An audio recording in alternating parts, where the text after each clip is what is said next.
AITA for pretending I didn't know my ex?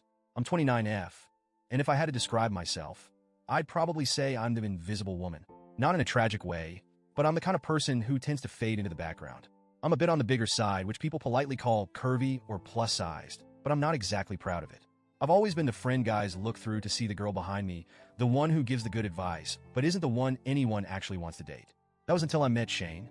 He was 27, tall, lean, and really handsome in that effortlessly cool kind of way. He's the kind of guy people just gravitate toward, a charmer with that perfect smile and this easygoing confidence that I could never seem to muster. When we met through mutual friends, he seemed like the kind of guy I'd never have a shot with. But he was surprisingly attentive, always finding reasons to talk to me. I fell fast and hard, and before I knew it, we were something, or at least I thought we were. But from the start, there was this catch. Our relationship had to be a secret. I remember our first real conversation about it.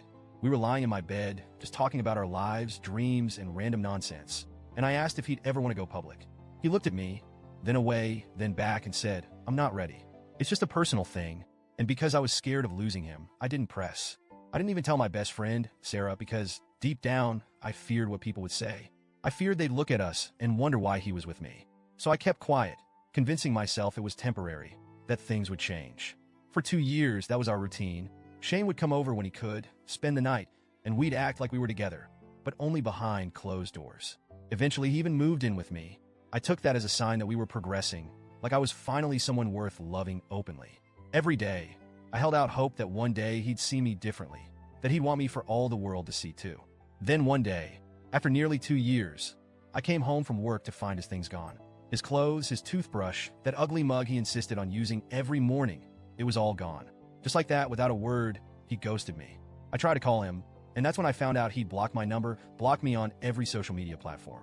I remember sitting on my bed that night, staring at the empty closet, feeling hollow and wondering what I'd done wrong. It wasn't until a week later that a mutual friend casually mentioned, "Did you know Shane and Jess are a thing?" Jess, a gorgeous, slim, successful woman who was the polar opposite of me. They were posting pictures together, vacationing, doing all the things he'd refused to do with me. I was a secret as stand-in.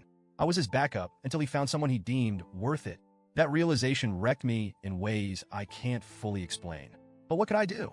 I tried to swallow the shame, the betrayal, and I buried it so deeply that no one would ever know. I went radio silent. I didn't tell my friends the truth, didn't even tell my family. To them, Shane and I simply drifted apart.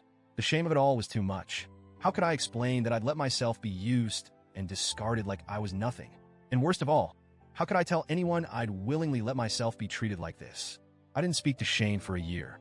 I avoided places I thought he might be, put up every wall I could, and focused on rebuilding myself.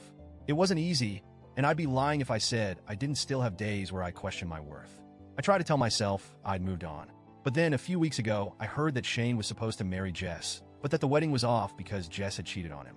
And if that wasn't enough, I found out his grandfather, who he was extremely close to, had passed away just last month. The news left me feeling so conflicted, hurt, satisfaction, anger, and maybe deep down even a bit of empathy. But I shoved it aside. I wanted to be done with him, with anything that reminded me of the past. And yet, life had other plans. Last night, I ran into him at the grocery store. It was surreal. I was in the cereal aisle, trying to choose between 2 brands, when someone walked up beside me. I looked up, and there he was just a few feet away, giving me that smile that used to make my heart flutter. "Hey, how have you been?" he said, like we were old friends catching up. I can't explain the mix of emotions that hit me all at once. I wanted to scream, to cry, to laugh in his face, and let him know exactly what he'd done to me. But somehow I kept it together. I forced a blank expression, took a deep breath, and said, "I'm sorry. Do I know you?" The look on his face was priceless. He looked confused, almost hurt, like he genuinely couldn't believe I wouldn't remember him. I didn't give him a chance to say anything else. I just turned and walked away, my heart pounding in my chest. For the first time since he'd left, I felt like I had control over my life. I felt like I was finally letting go. But today, I told a mutual friend about what happened. I expected her to understand, maybe even validate me. But she was horrified.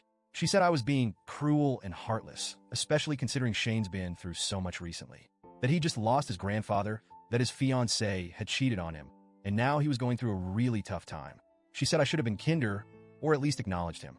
And now I'm torn. Was I too harsh? Did I let my bitterness get the best of me? Part of me feels like he deserved it, that he had no right to casually act like nothing happened.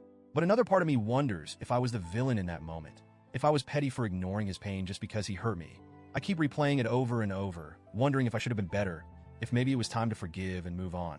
But every time I think of forgiving him, I remember how it felt to be abandoned, to be treated like a secret.